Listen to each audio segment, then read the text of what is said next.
नमस्कार दोस्तों, मेरा नाम है पीयूष गुप्ता और स्वागत है आप सभी का इस यूट्यूब चैनल मॉडेश गीक पर। तो आज का हमारा वीडियो आधारित है एग्जिट पोल पर। एग्जिट पोल का मैं आपको थोड़ा-सा बैकग्राउंड बताऊँगा और करंटली ये न्यूज़ में है 5 राज्यों में जो चुनाव चल रहे थे, जो आज यूपी में 7वां और अंतिम चरण था, इसके साथ ही सभी राज्यों में चुनाव खत्म हो गए हैं। तो उसके बाद उनका एग्जिट पोल रिलीज़ किया गया है काफ़ी चैनलों द्वारा, काफ़ी एजेंसीज़ द्वारा। तो उसी का मैं एक समराइज़ वर्ज़न आपको बताऊँगा और थोड़ा-सा बैकग्राउंड का और साथ में एक बोनस टिप जो आपको हर वीडियो में मेरे मिलती है, आपको इस वीडियो में भी मिलेगी। मेरा आपसे यही निवेदन है कि प्लीज़ इस वीडियो को पसंद आने पर लाइक करिए, अगर नहीं आता तो मुझे कमेंट में बताइए। इसको अपने दोस्तों के साथ शेयर करिए और प्लीज़ मेरे चैनल को सब्सक्राइब करिए। धन्यवाद।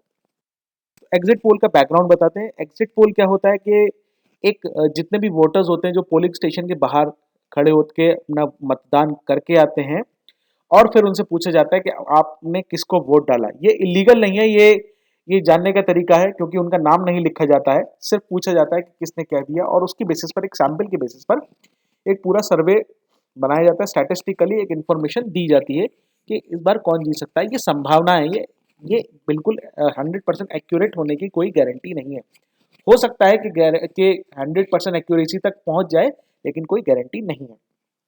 ये कंसेप्ट जो है क्लेम आते हैं दो तरफ से, डच की तरफ से यानी कि जो people who are based in Netherlands, और अमेरिकन की तरफ से कि उन्होंने ये कॉन्सेप्ट डेवलप किया था एग्जिट पोल्स का, मगर दोनों ही ने क्लेम किया था 1967 में।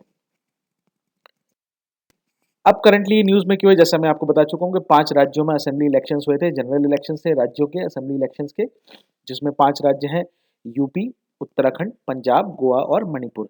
जिसमें से मणिपुर, उत्तर प्रदेश, गोवा और उत्तराखंड, 4 राज्यों में बीजेपी की सरकार है। एक राज्य में पंजाब में कांग्रेस की सरकार है। तो चलिए देखते हैं कि क्या है न्यूज में इस समय।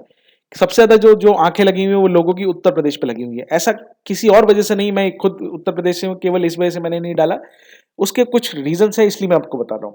जैसे कि ये highest contributor to parliament in terms of members, Uttar Pradesh के सबसे ज्यादा मेंबर्स हैं। अब कितने मेंबर्स हैं मुझे कमेंट करके आप बता दीजिएगा, देखते हैं कि किस किस को कितना याद है। दूसरी बात, hard liners versus soft Hindutva. आप जानते हैं कि बीजेपी और उनकी आइडियोलॉजी हार्ड लाइनिंग की है, बाकी अदर लोगों की सॉफ्ट हिंदुत्व पे आ गई सेक्युलरिज्म से। अगला पॉइंट है अपकमिंग प्रेसिडेंट इलेक्शंस। अब प्रेसिडेंट भी यूपी ही तय कर रहा है, ऐसा बोला जाता है। और कास्ट बेस्ड पॉलिटिक्स का क्या अभी यूपी में क्या रोल है, इस पर भी निर्भर करेगा। हो सकता है बहुत कुछ, अगर हार्ड लाइनिंग वाली बात चली तो कास्ट बेस्ड पॉलिटिक्स थोड़ा शायद कम हो सकती है। अगले इस पर स्लाइड पर चलते हैं, जो बता रहा है कि उत्तर प्रदेश में करीब करीब पांचों एजेंसीज ने ही बताया है कि बीजेपी की सरकार बन सकती है और सेकंड नंबर पर समाजवादी पार्टी ही रहेगी। बाकी किसी का कोई नंबर नहीं, आप देख सकते हैं उनके नंबर नेग्लिजिबल है। अगर वो सब कंबाइंड भी हो जाए तो भी सरकार नहीं बना पाएंगे। उत्तराखंड, यहाँ पर 5 एजेंसीज में से 3 ने बोला है कि बीजेपी की सरकार बनेगी, 2 ने बोला है कि चांसेस कांग्रेस के भी हैं, और 50 एक तरीके से मान सकते हैं तो 60-40 का रेशियो यहाँ पर आ रहा है। पंजाब, यहाँ बिल्कुल ही गंगा अलग तरीके से बह रही है। यहाँ पर सभी एजेंसीज बोल रही हैं कि एएपी की गवर्नमेंट बनेगी। एएपी यानी भगवंत मान, हमारे मशहूर कॉमेडियन, एक कॉमेडियन आप यूक्रेन में देख चुके हैं। करंट एग्जिट पोल्स, पोल नंबर 4 जो कि गोवा के बारे में है, और यहाँ पर स्थिति हमेशा डावाडोल रहती है। यहाँ पर कांटे की टक्कर है, लेकिन अगर यदि आप देखेंगे बीजेपी पावर में है, शायद सरकार नहीं बचा पाए, क्योंकि बाकी जो जो लोग हैं वो शायद एक बार इकट्ठे होकर सरकार बना सकते हैं। तो हो सकता है कि इस बार बीजेपी के हाथ से गोवा निकल जाए, और चांसेस बहुत ज्यादा है। निकल तो पिछली बार भी रहा था, लेकिन उन्होंने अपने ऑपरेशन लोटस चला के बचाया था। Last but not the least, Manipur. Manipur जिसके बारे में सबसे कम बातें हुई हैं, उस अगर यदि आप देखेंगे तो 5 एजेंसीज में से सिर्फ 3 ने ही वहां पर सर्वे किया है। अभी और भी सर्वे आएंगे, ऐसा नहीं है, ये बहुत ही ताजा तरीन सर्वे आया है तो मैंने आपको दे दिया, जिसमें तीनों एजेंसीज ने बोला है कि सरकार बीजेपी की वापस लौटेगी।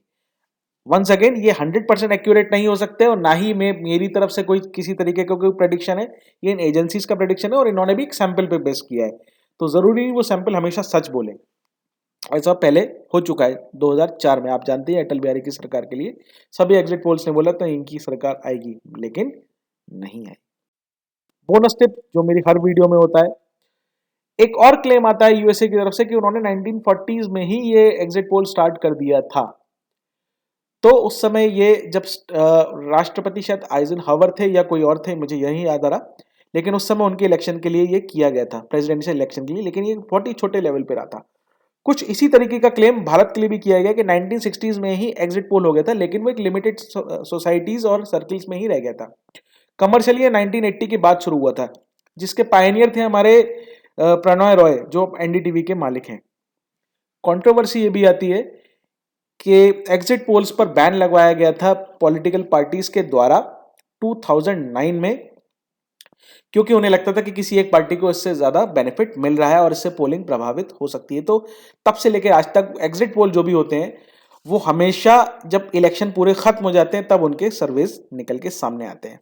वंस अगेन मेरे आपसे रिक्वेस्ट है, तो प्लीज मेरे इस वीडियो को लाइक करिए, शेयर करिए और मेरे चैनल को सब्सक्राइब करिए। आप सभी का बहुत बहुत धन्यवाद।